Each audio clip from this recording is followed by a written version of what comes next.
Hey, so I'm here with Frederick from Blockonomics. The anyway, why don't you actually introduce the company? Yeah. So as I'm sure you guys know all of it, all about yeah, it. yeah, of course. I mean, we're popular everywhere. No, yeah, so we're a Bitcoin payment software. We do Bitcoin, Bitcoin Cash, and USDT. So we do a lot of this payment software. We've got a number of web hosting clients who use us. We're quite popular in that field. We've got one of the top WHMCS payment plugins for Bitcoin on the store. Yeah, we've been around since 2014. So in the Bitcoin world, that's practically ancient. We're a doddering old man, but no, we are actually vibrant and youthful. And so yeah, really fun to be here at CloudFest. Um, Obviously, those companies that accept Bitcoin understand it. Yeah. Let's talk to companies that are either thinking about accepting cryptocurrency like Bitcoin, and they don't know anything about it, about how the actual process works, Yep. how the transaction happens. Yep. Um, can you share a little bit more on that? Absolutely. First off, I'll say this is a famous saying that I say all the time. If anybody tells you they know all about Bitcoin, they're either lying to you or they're stupid. And they don't actually know anything at all. Like everything that I say is based on only a small amount of knowledge because the Bitcoin world is pretty crazy. So for companies that are looking to bring it in, there is a lot of hesitancy among companies where they think that Bitcoin is, or any cryptocurrency in general is, like it's shady, only shady people want to use it, it doesn't actually bring in volume, there's not actually a market there, as I said, we've actually found that not to be the case. For example, with working with web hosters, a big thing that comes in is that international ability to send international payments. There's a web hosting company that we've got it in Sri Lanka, for example. They've got a lot of companies that are using them that they host the servers for all over the world. And if you're trying to send payments from the United States to Sri Lanka, or Germany to Sri Lanka, or South Africa to Sri Lanka, or even India to Sri Lanka, you're going to run into problems with banking, expenses, exchange fees, et cetera, et cetera, et cetera. And like for a whole bunch of transactions, that might be fine. They're high volume. Both parties can handle that, especially if you're an established company.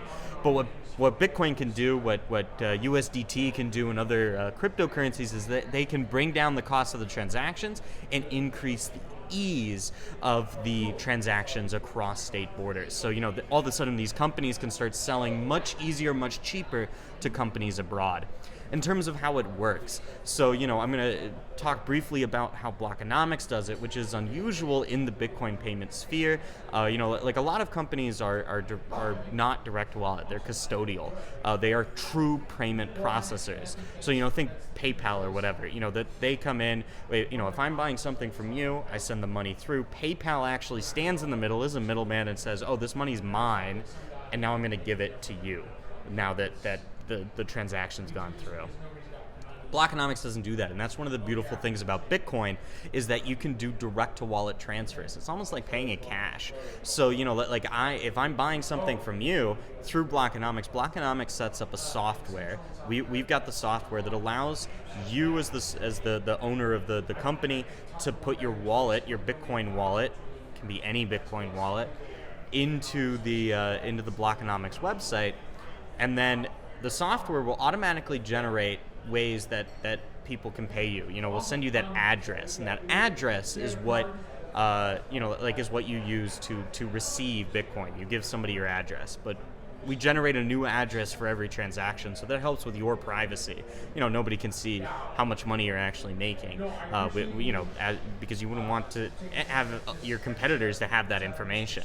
And so we create a new address every time a transaction happens. So then when I come to your store and I'm ready to buy something, like buy a server that I want to host my website on, I can come to your website, let's say it's on WHMCS, and the plugin will, after checkout, we will produce a checkout screen, just like you would if you're paying with credit card or whatever, where it will have you as the website owner's payment information pop up. So it'll say, okay, here's the address that you need to send this amount of Bitcoin to.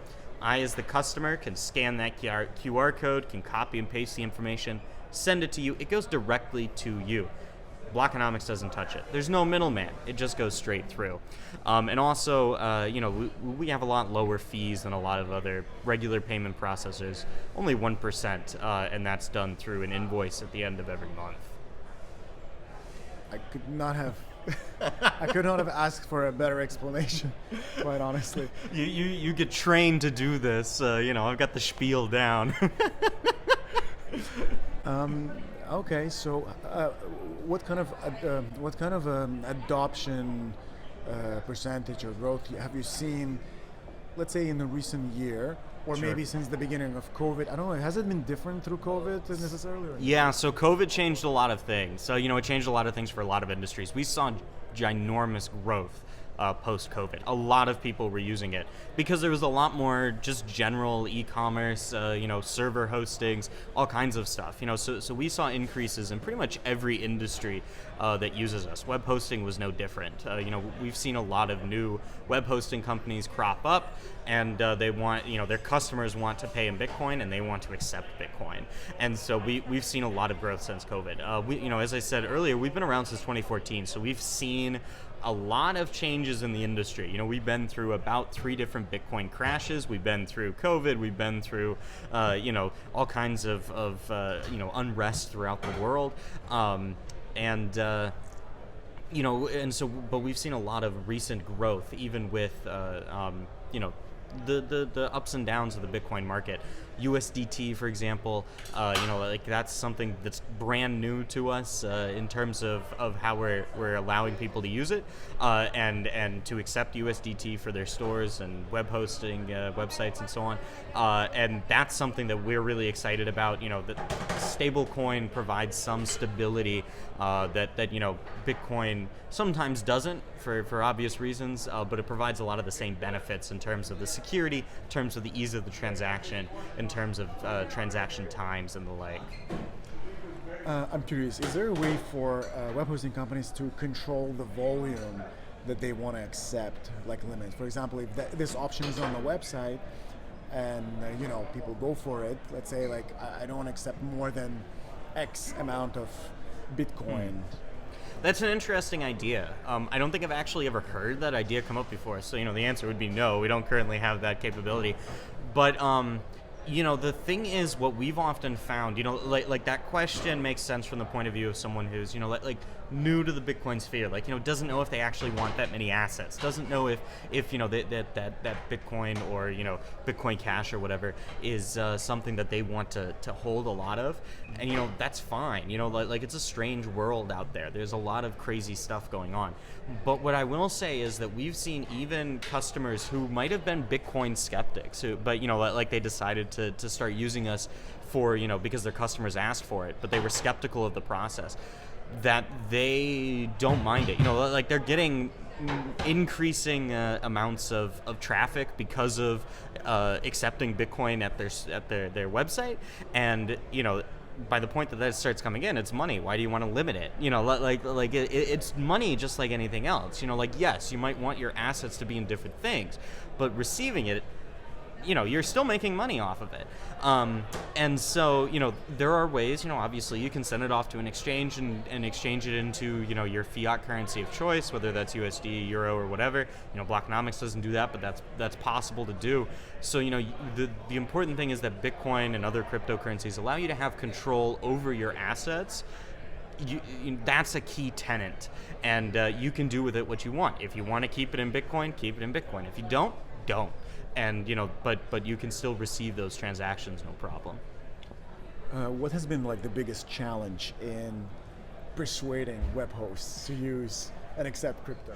Yeah, so as I said, a big challenge is a lot of people are just skeptical in general. They think, you hear lots of news stories about Bitcoin's used by criminals only, or shady people who don't want to do any do bad things on the internet and stuff like that. So it's the reputation of Bitcoin and other cryptocurrencies that we have to push through. But we've been successful at that. People who are Bitcoin skeptics, they've started using it. They start realizing, it's useful. The important thing is that Bitcoin is not an end-all be-all. It's not going to replace the U.S. dollar as a global reserve at any point, but it's a useful tool. It's a tool that any person online, anybody who's running any kind of online store, whether it's e-commerce, whether it's like selling web hosting servers and so on and so forth, using WHMCS, using WooCommerce, using Wix, whatever it could be, or just having a payment link. It's a tool that you can use to gain more sales and also to make sales easier for you. And that's the important message that we bring through. Bitcoin Cash, USDT, all kinds of cryptocurrencies are tools as money. That, just like the dollar bill is a tool, Bitcoin is a tool to be able to excel at your business. Frederick, it's been a pleasure. Thanks for chatting with Hosting Discussion. Oh, it's been great. It's been great fun. Glad to share some of the insights, and thank you to all who end up watching this.